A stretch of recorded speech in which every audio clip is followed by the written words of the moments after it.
Hey, what's up guys, this is 9lives coming at you with another video, and today I'm going to be showing you how to quickscope in Call of Duty Advanced Warfare. Of course, we're going to be starting off with the basics, and as this video progresses, we'll get into the more complex stuff, so hopefully you'll stick around for that.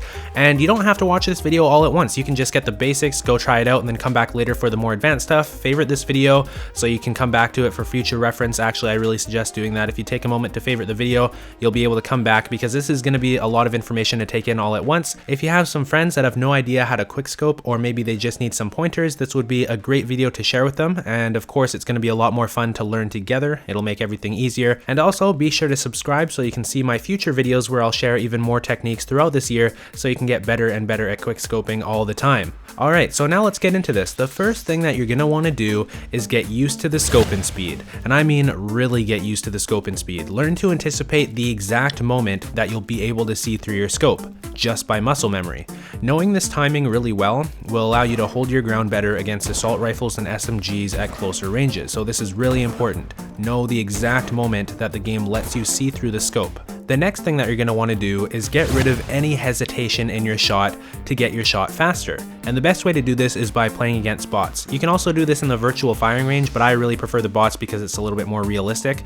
So the main things that you're going to want to practice to get rid of hesitation in your shot is getting used to the scoping speed. This is pretty self-explanatory, so the only thing that I'm going to mention here is that different sniper rifles do have different scoping speeds as well as different attachments. So you might want to come back and get used to the different scopes and the different sniper rifles, but to start out, getting used to one sniper rifle with one scope is good enough. I suggest the Morse with the variable zoom scope. The next thing that you're going to want to practice against bots to get rid of any hesitation in your shot is scoping in closer to your enemies. So when you first start trying to quickscope, you're not going to be able to zoom in right on your enemies all the time. You're going to be a few feet off, but just work on getting that distance a little bit closer. And remember, you can start aiming in while you're bringing your scope up. I find this to be a very important idea because it really separates beginner quickscopers from the more experienced quickscopers. Aiming in while your scope is still coming up. So then the moment you can see through your scope, you can take the shot. The better you can aim and center your target while you're still pulling up your scope, the faster your shot is going to be. The next thing that you're going to want to do is get used to whatever sensitivity you're using. So I suggest 12 sensitivity, that's what I've been using. You can also use 10, 11. I mean, it's kind of personal preference, but you really do want it to be a little bit higher than what you'd use with an assault rifle. For example, I use a 4 to 6 sensitivity with an assault rifle, but when I'm sniping, I use 10 to 12. And the reason is when you're scoped in with the sniper rifle, your sensitivity automatically lowers a little bit. And it's to the point where it's really hard to keep up with enemies if your sensitivity is something like a 4 or a 6. So that's why it needs to be higher so you can follow your enemies with the scope. And especially in Advanced Warfare, since it's such a fast-paced game, people are flying all over the place, you really need something a little bit higher. The next thing that you're going to want to practice against bots to get rid of the hesitation in your shot is leading your shots. And by leading your shot, I mean scoping in slightly ahead of your enemy, so then when you're fully scoped in, you can take the shot as fast as possible. If you're accidentally scoping in a little bit behind your enemy, you're going to end up chasing him with your scope, and it's not going to work. It's going to leave you exposed for longer than necessary to other enemies who could potentially shoot you. So work on that timing. It's really important to get your shots as fast as possible. The next thing that you can learn in a private match to get rid of hesitation in your shot is learning when it is too far to quickscope. It's going to happen all the time. You're going to see an enemy in the distance and it's going to be a little bit too far to quickscope. You need to know that distance really well. You need to know how far you're comfortable quickscoping someone and when it is too far and you need to take your time on the shot, hold your breath, and then make sure you hit them. And it's whatever method is best for the situation. So if somebody's really far away, there's no shame in hard scoping them and holding your breath and taking your time on the shot. It's whatever is going to do the job. So those are 5 skills that you can work on in a private match against bots to really speed up your shot and get rid of any hesitation. Eventually, in some situations, you'll get to the point where you don't necessarily need to wait for your brain to register that there's a guy in your scope before you shoot. It's pretty amazing. Eventually, you get to the point where you'll have your aiming done while you're pulling up your scope, so that the moment you're fully scoped in, you can pull the trigger. You don't even need to wait for visual verification, looking through your scope, that the guy's actually there, because it happens very quickly. So eventually you will get to that point where some of your shots, you just shoot like the first frame that your scope pops up fully. I don't know if that made any sense, but if you're really removing all of the hesitation from your shot and taking your shots as fast as possible, you will get to that point where you don't necessarily need to verify that the person is in your scope, because especially with the Atlas sniper rifle, it's really hard to see what's going on in the scope because the magnification on the scope is pretty high. There's not very good visibility, so this is pretty technical stuff. Maybe I'll leave that for later. Anyways, okay, so the next thing that you're going to want to look at is how to consistently win medium to close range gunfights with the sniper rifle. And to do this, you'll need to put yourself in a more powerful position than your enemy. And there's a few ways to do this. So the number one way to put yourself in a more powerful position than your enemy with a sniper rifle is flanking. So flanking is taking the less traveled route to sneak up behind your enemies or sneak up from the side of your enemies where they're not expecting, where they're not looking the right way, and you can take them out from the back or from the side. Now this is very popular for rushers with SMGs obviously, but it works great with snipers as well. And that's how you can really get a nice score and a good KD and all that, is catching your enemies off guard in a situation where they're easy to kill and you have a huge advantage. Number two is getting behind cover.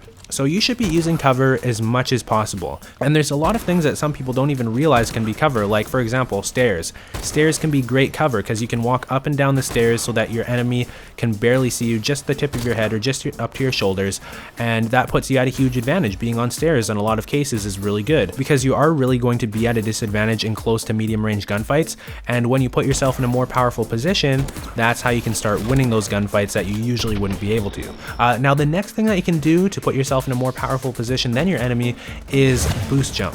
So boost jumping in Advanced Warfare is amazing. I do it a lot when I'm sniping. When your enemy's using something like an assault rifle, it's a lot harder for them to track you through the air, through your jump, and shoot you down than it is for you to place one bullet on them. At least that's what I find. I find that I win a ton of gunfights when I'm in the air. My chances of winning the gunfight are just so much better when I'm jumping. So you'll notice if you watch some of my gameplays, I'm jumping like constantly. Alright, so for my next point here, I just wanted to elaborate on the boost jumping thing.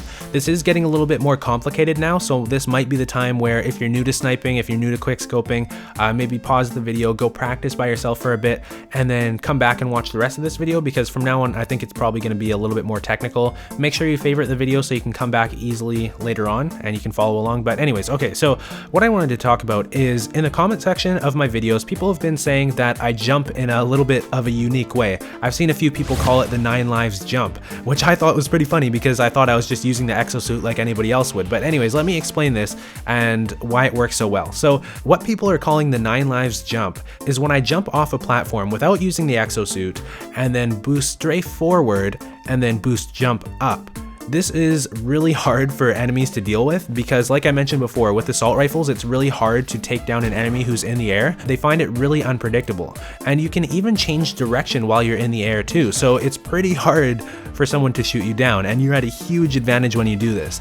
So what you're watching on the screen is a little bit of a demonstration, and this should give you some inspiration on how you can use the exosuit as a sniper. It's really, really effective, and I definitely suggest you do whatever you can to be unpredictable when you're using the exosuit. You can put yourself at a huge advantage, and I definitely suggest playing around and being creative with the exosuit so that you're not just doing simple boost jumps all the time, which are going to be a lot more predictable. It really contributes to putting yourself in a more powerful position, and it helps you win gunfights. So yeah, that's the 9 lives jump. I just wanted to explain that. So another thing that a friend pointed out to me about my playstyle is I do this thing called the OGRE twitch, and probably like 0.1% of you guys watching this video are going to know what the OGRE twitch is. So the OGRE twitch actually originated from Halo. It was 2 pro Halo players named OGRE 1 and OGRE 2, but one of them started doing this thing where they would spin their thumbstick really quickly and just twitch. The reason why I do it and the reason why I picked it up, and to be honest, I didn't even realize I was doing this. This is totally subconscious for me now, but what it does is it helps calibrate your brain to the game. Like, it helps you get a really good feel for what your sensitivity is, how much movement of your thumb is necessary for how much movement on the screen in the game. Being really in tune with that sensitivity and feeling like your thumb is one with the game, as stupid as that sounds, it really makes your shot on point. So moving on, the next thing that I wanted to talk about is the insta-swap. So the insta-swap originated from trickshotting, you know, jumping off buildings, going for spins, 720s, 1080s, kill cams and stuff like that. And it's kind of transferred over into quickscoping and just going for clips and montage clips and, you know, kill feeds and stuff like that over the last couple years. What an insta-swap is it allows you to switch from your primary weapon to your secondary weapon faster. And in this game, because I actually find that the overkill wildcard is very practical. I use the overkill wildcard on almost all of my classes. The overkill wildcard lets you use a primary weapon as your primary and your secondary. So I've been using the Morse and the Atlas together like all the time, and it works really well because the Atlas has a faster scope and speed. So I use the Atlas in close quarter situations, and then I switch to the Morse for longer range stuff. I mean, I'll do a class setup video probably for tomorrow.